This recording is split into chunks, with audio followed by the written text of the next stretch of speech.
Enfin, après 12 heures d'avion, nous voici arrivés à Saïgon.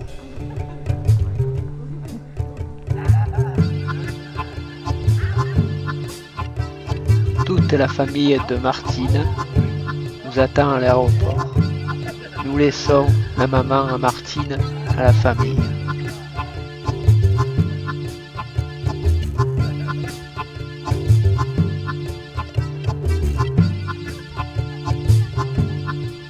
Direction l'hôtel. Malgré avoir prévu la chaleur et enlevé les vestes, nous n'avons pas prévu aussi chaud.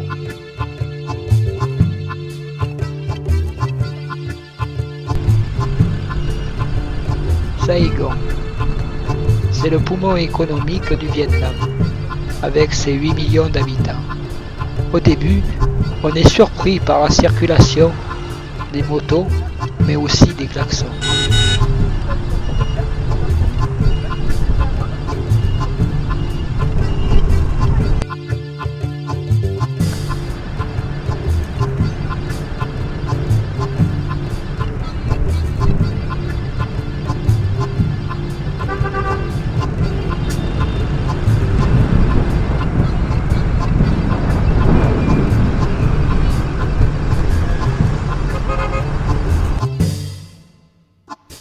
Arrivé à l'hôtel, Maya, qui veut dire mon frère.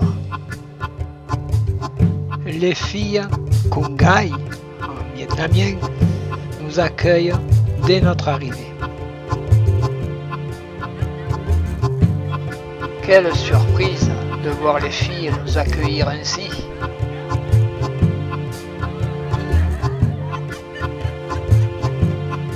Le café, les fruits, mais aussi nos premiers mots vietnamiens.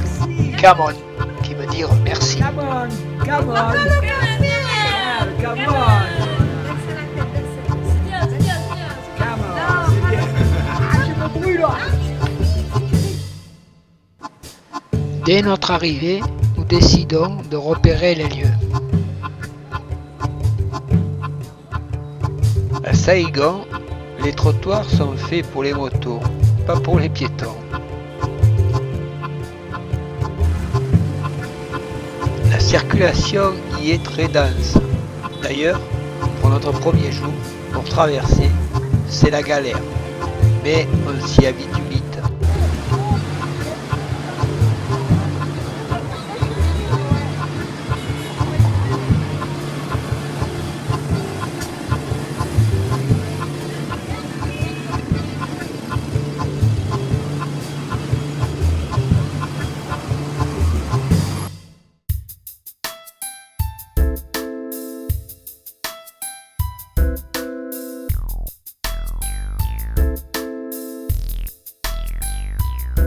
La cathédrale fut construite par les Français en 1877 à 1880. Elle se trouve place de la Commune de Paris. Dans le jardin fleuri devant la cathédrale, il y a la statue de Notre-Dame, sculptée dans du granit à Rome.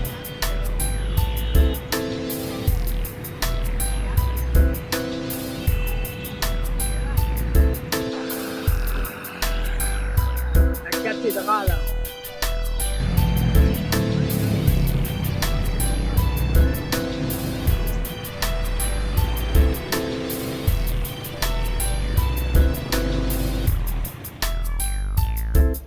En 1960, la cathédrale est appelée la basilique cathédrale Notre-Dame de Saïgon.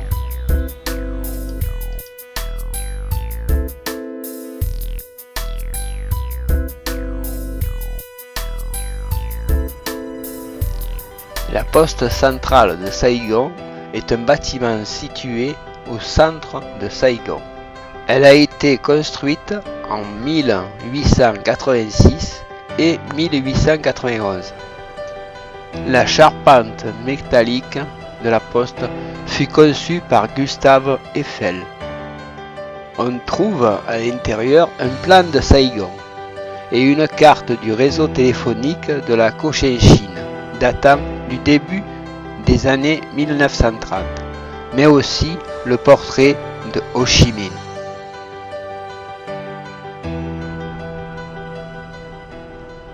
Sur la place de la Poste, quotidiennement, on peut voir des mariés pour des poses photos, mais aussi des crèches, des écoliers.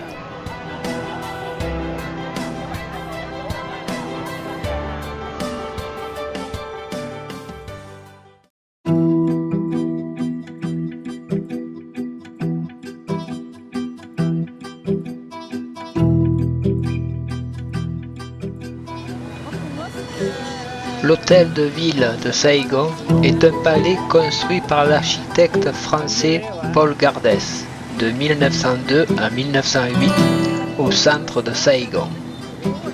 Dans un style néo-renaissance décoré par un nommé Ruffler qui le chargea de macarons et de colonnettes corinthiennes. Bonjour les Grecs. L'hôtel de ville offre une très plaisante façade. Une statue de 7,20 mètres de haut du président Ho Chi Minh est positionnée face à l'hôtel de ville. L'avenue Nguyen Hait commence sur les quais et se termine à l'hôtel de ville, longue de 750 mètres et large de 70 mètres. C'est les Champs-Élysées de Saigon.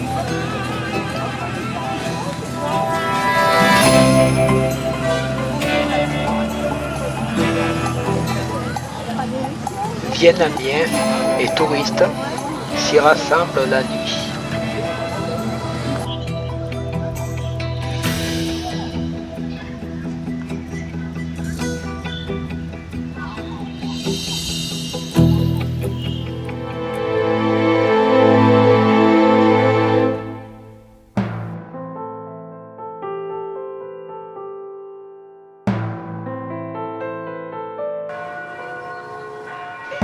On ne peut pas manquer l'église du Sacré-Cœur de Tan Dinh du fait de sa couleur rose lumineuse. Cette église de style nécromane a été construite de 1870 à 1876 à l'époque de l'Indochine française et dédiée au Sacré-Cœur de Jésus. C'est l'église la plus grande de la ville après la cathédrale de Notre-Dame de Saigon. Elle se trouve rue Hai Bai Trong, anciennement rue Paul Blanchi. À l'heure de la messe, les 12 cloches cachées dans les tours sonnent à la volée.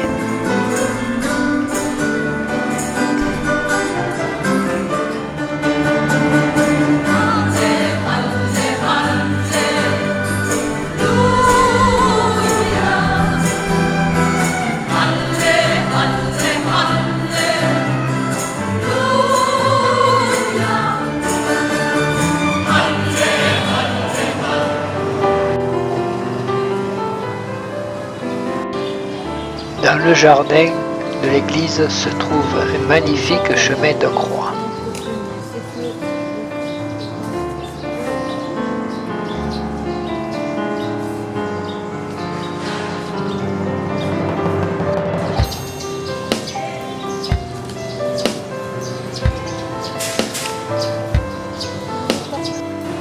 Dans la cour de l'église, il y a une grande statue du Christ qui ressemble à celle de Rio de Janeiro.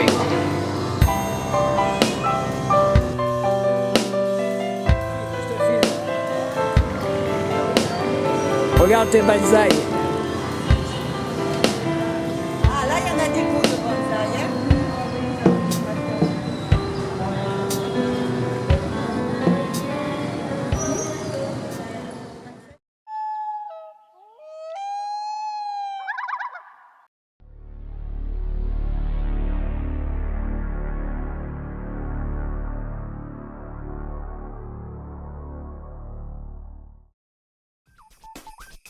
Le jardin zoologique et botanique de Saigon est situé dans le 1er arrondissement. Alors, Si vous êtes fatigué par le bruit ambiant de Saigon, n'hésitez pas à faire un tour au zoo. Le prix de l'entrée est modique, de mémoire, 20 à 30 centimes d'euros. Et le zoo est vraiment sympa.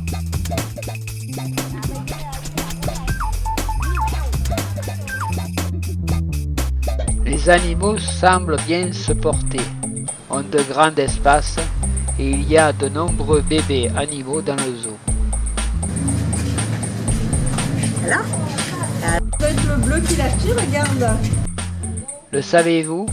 Le zoo de Saigon est le plus vieux zoo du monde, décidé en 1963 par l'amiral gouverneur de l'Indochine, Pierre-Paul de La Grandière. Le zoo de Saigon est un véritable havre de verdure au cœur de cette immense ville de Saigon. Allez, faites du trapèze un peu. Oh oui, t'es beau. Oh,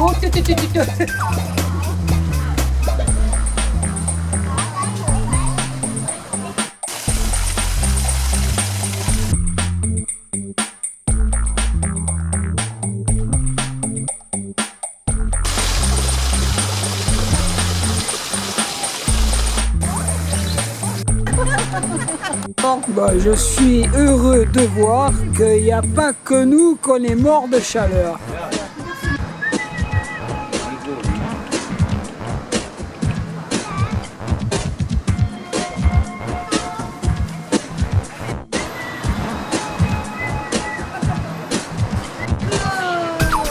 Viens, viens.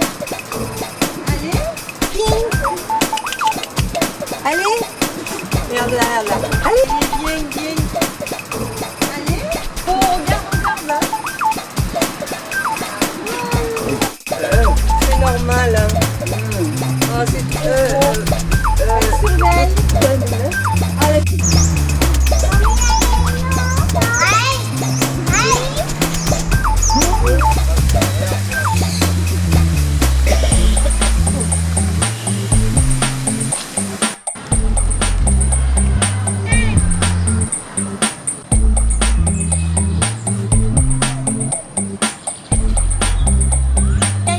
Allez, viens me voir, viens.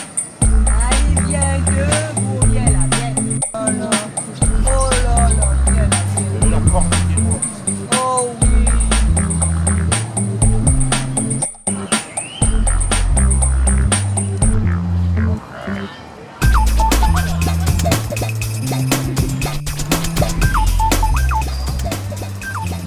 Le jardin botanique est remarquablement bien entretenu, ombragé et agréable à parcourir.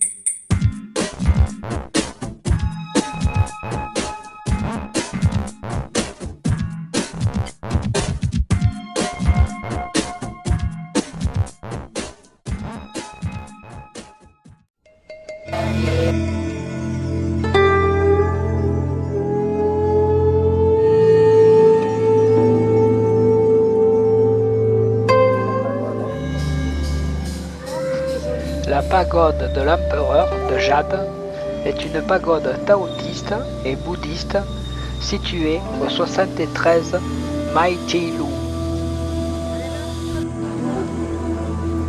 Elle est dédiée à Nok-wan, l'empereur de Jade.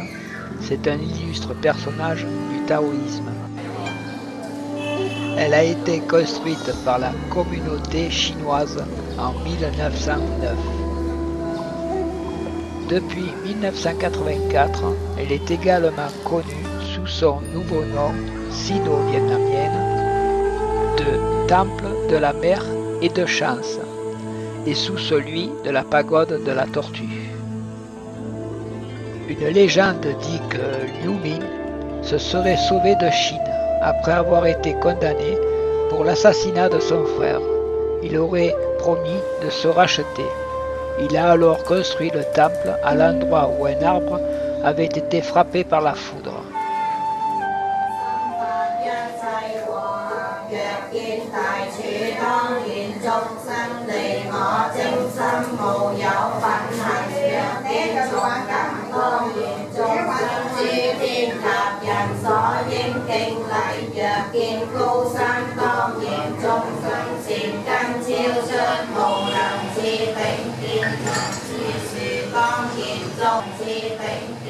De nombreux Vietnamiens viennent y prier.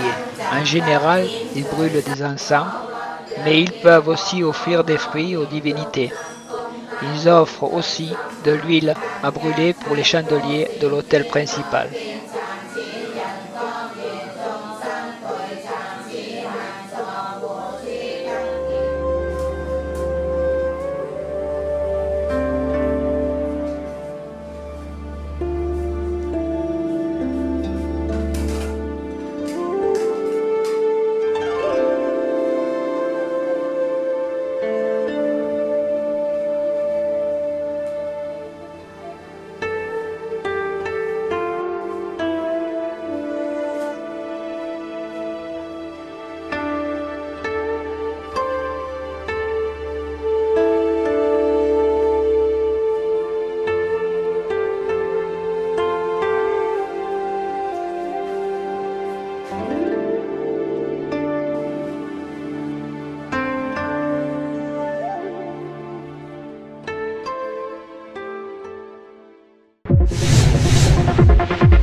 Le marché de Ben Thanh est le grand marché touristique de Saigon.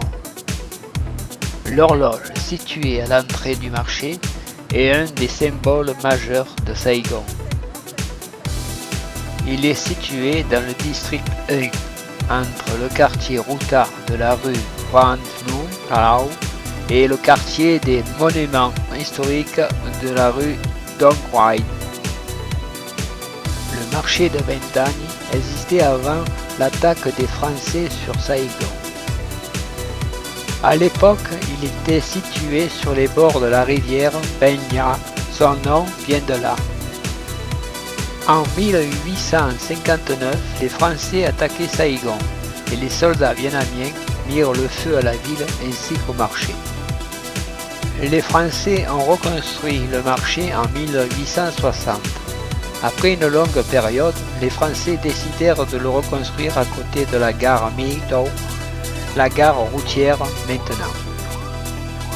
À l'opposé du gros rond-point, vous trouverez la gare routière de Ben Thanh, point d'origine et de destination de beaucoup de bus. L'actuel marché de Ben Thanh a été construit par Brochard et Motin de 1912 à 1914. Vous y trouverez des montagnes de t-shirts souvenirs, un multiple d'articles souvenirs en bois, mais aussi toutes sortes de produits divers et variés.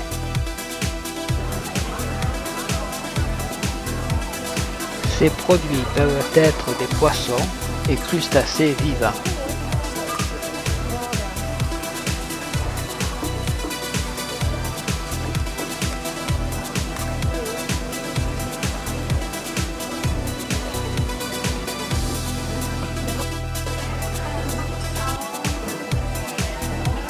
On y trouve aussi de la viande en étalage.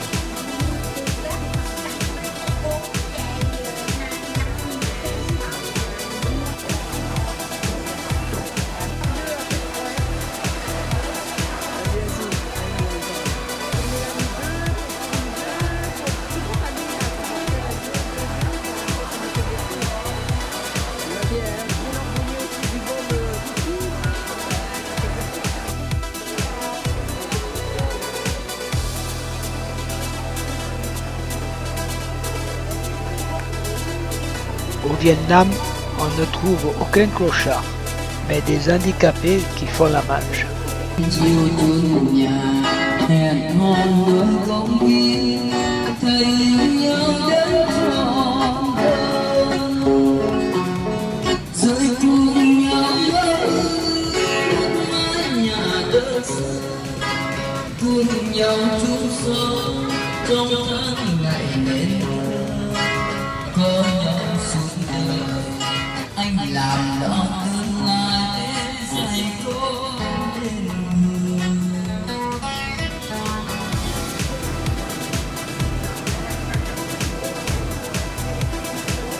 À l'extérieur du marché, on y trouve fleurs, fruits et bien d'autres, aux couleurs variées et au plaisir des yeux. Ça c'est le goyasse. On a goûté à l'Équateur, je ne me rappelle plus le goût que ça, mais c'était bon.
Le parc Levantam de Saigon est ombragé et verdoyant.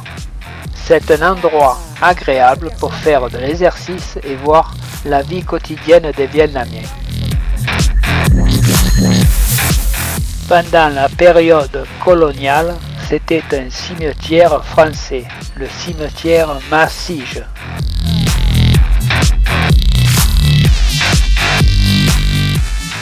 En 1983, le quartier a été réaménagé et le parc a été construit à la place du cimetière. Les dépouilles des Français enterrés là ont été exhumées. La plupart ont été rapatriés dans la nécropole de Fréjus. Le parc comprend de nombreux arbres, des jardins harmonieux, des jeux pour les enfants et quelques appareils de musculation.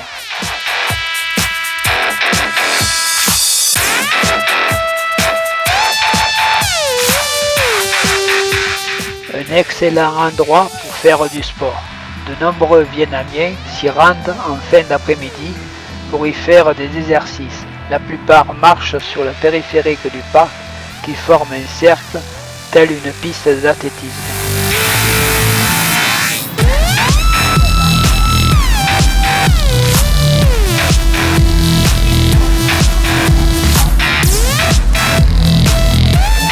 Ce fut aussi pour nous notre coin détente. Nous avons même eu la chance un jour d'avoir une exposition fleurs et artisans agricoles.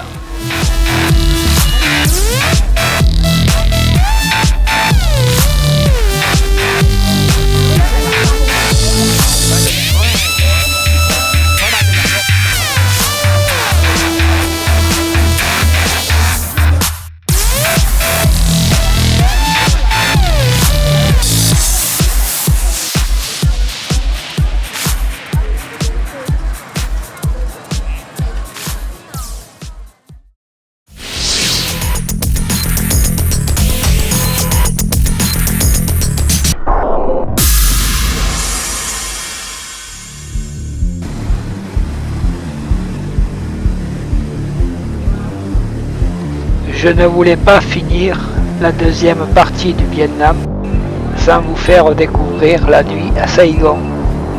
Les Vietnamiens y sont festifs et joyeux, très joyeux.